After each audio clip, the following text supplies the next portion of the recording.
Hi, everybody. It's Maddie with the Calming the Chaos Collective and Celebrations LLC, and happy Friday. It is in Arizona. The time is not going to change. So, if you are used to me showing up in Pacific Standard Time or Central Standard Time, my time doesn't change, and soon I'll be in a different time zone, and you will not. So, just be patient with me over the next couple weeks as I figure out the time zone thing. It completely blows my brain. So, welcome to Friday's Live. We're going to be talking a lot about today the holidays and what really happens to our brains and our anxiety when the holidays come. I absolutely love Christmas. I love Thanksgiving.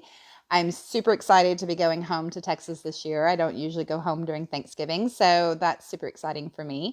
But all of the stuff, all of the commitments, all of the expectations sometimes just really create this chaos. And so, even for Thanksgiving, several weeks ago, I started getting questions about what are you doing Thanksgiving? What are you doing Thanksgiving? And from people that I love and I would love to spend all of my time with.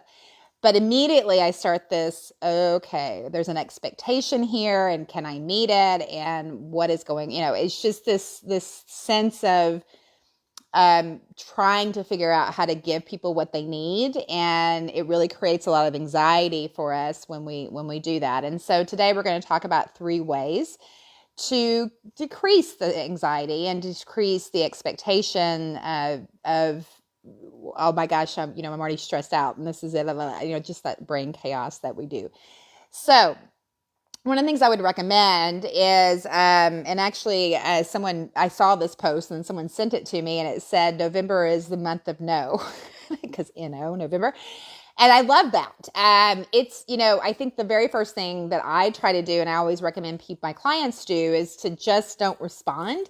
Like if I am in a stressful place, if my week is even stressful, I try really hard to just say to people, you know what, I just can't get, can't tell you yes or no right now. I'll get back to you in a couple of days. And part of that process then, if my brain is really, really busy, I tend to just respond with yes.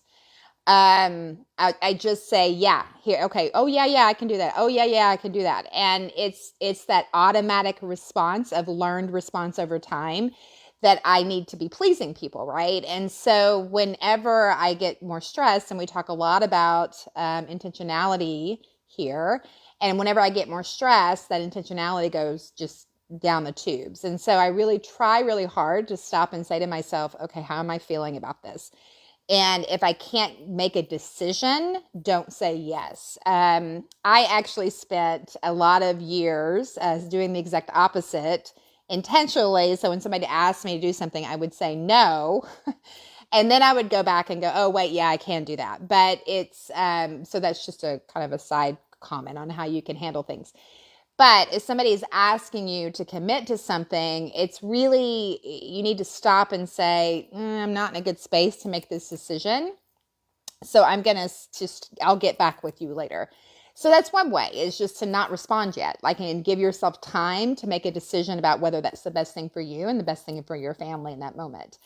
Another way, and we talk about this a lot in Calming the Chaos, is really helping your status quo stay status quo. So one of the things that I do during the holidays, I don't always do this perfectly because I'm not perfect, but I really try to jump up my self-care. Part of that process for me is reminding myself the purpose of the holidays. It is not parties. It is not pleasing people. It is not gift giving. It is not any of those things, but it's celebrating Jesus's birth. It's time with family. It's quality time with friends. It's this process of really focusing before the next year comes on what I love in my life and the things I'm grateful for in my life. And the most powerful thing of that all of that is Jesus's birth. So it's this ability to stop and remind myself of the reason. One of the things that most of us have, or a lot of us have in our house as decorations, is the nativity scene. And my nativity scene is right front and center, where I can lay my eyeballs on it all the time. And so that I can remember, oh yeah, that's where I am. And so getting back to the purpose and the beauty of the holidays is one of those things that I think is really super powerful.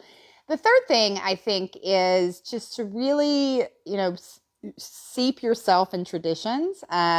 Traditions are really good for our brains. They help us remember how much we love being a part of a community.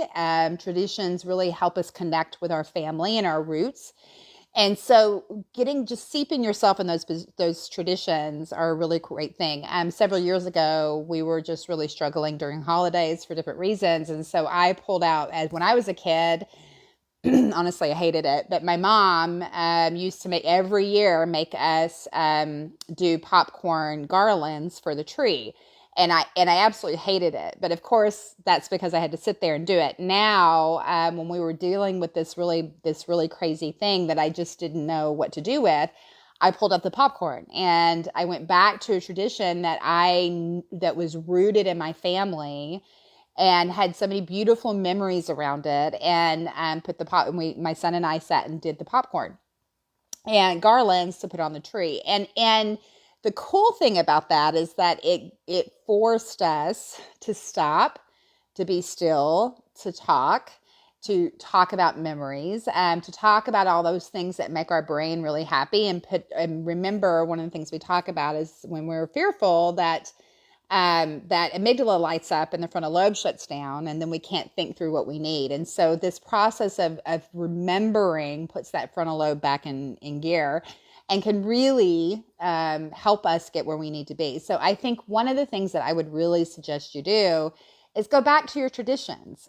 Plan those traditions in. If you're going to say yes to anything, say yes to the things that, I'm going to plan this tradition, and this is the tradition of our family, and then be in that moment and be present in that moment.